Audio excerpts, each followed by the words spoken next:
Hello, everyone. Welcome to Full Metal Gamer. I'm your host, Jason Roach. This is a place where you can find all things heavy metal and video games.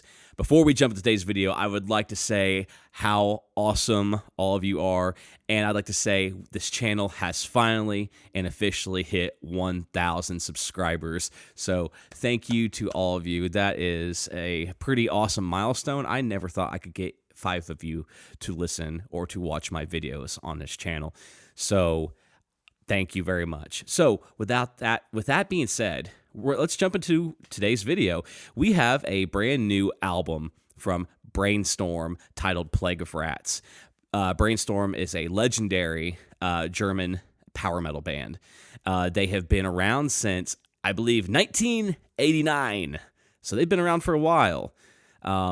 Yeah. I've listened to them on and off over the years, but I saw they had a new album. I decided to take a listen to it, and I was pleasantly surprised by it. So, without further ado, everyone, let's jump into today's review of Plague of Rats.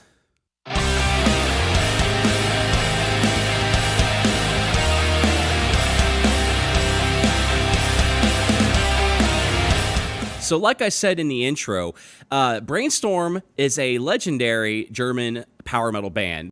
I just think back the first time I heard Brainstorm, and I think it was around 2009, 2010. I remember hearing about them there was a friend of mine at the time had a Nuclear Blast like DVD sampler, which back then that was the big thing that record labels did, was they would have DVDs of music videos, and they would often put them out. Hot Topic even had one, and some of my favorite bands were included on these music video DVDs that they would include with their samplers. I remember seeing a Brainstorm video on there, and I was like, this is really good. And at the time, bands like Nocturnal Rites were pretty big on Nuclear Blast. You had bands like Brainstorm, bands of that cut of power metal, because let's be honest, like Brainstorm is not your typical power metal band.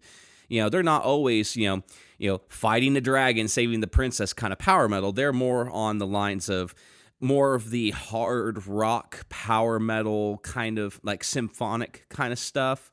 Not necessarily the twinkly keyboards and stuff like that and slaying the dragon stuff. But now, that being said, this album was released on February 28th, and it is through Raining Phoenix Music, and it is approximately 48 minutes and 58 seconds long. Now, if you look up the Spotify version, that's where I listened to it this morning, there is a song that is listed here on Metal Archives that is not on the Spotify version, so that might be slightly, it might be about 45 minutes long. What can you expect from this album?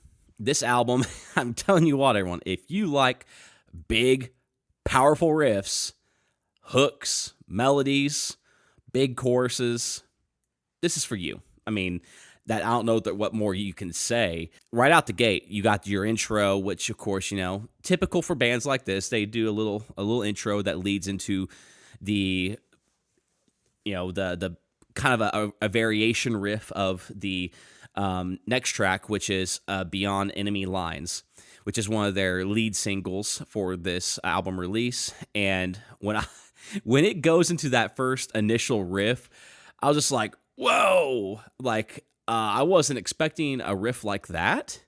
I mean, I guess, or maybe they're known for big riffs like that, but I guess I've not listened to them enough in recent years to know better. That's on me.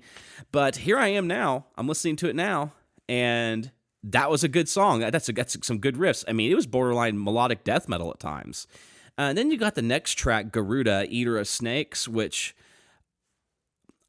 it leads into this tradition on this album that there is a lot of groove going on, but there's a lot of melody in the grooves.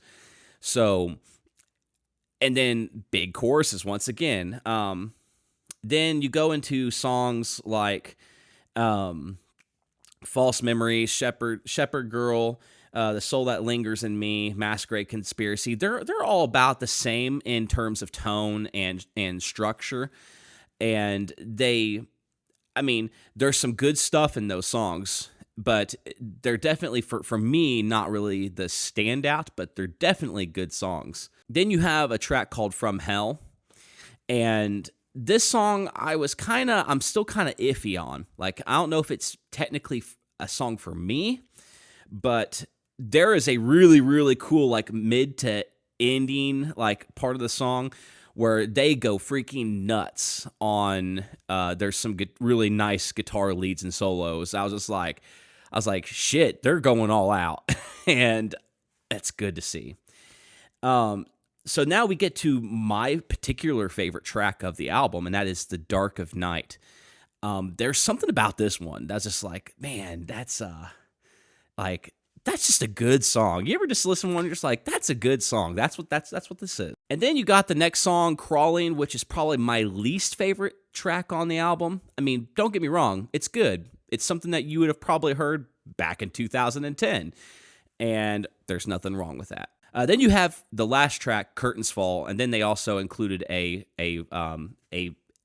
single edit of Beyond Enemy Lines on the Spotify version.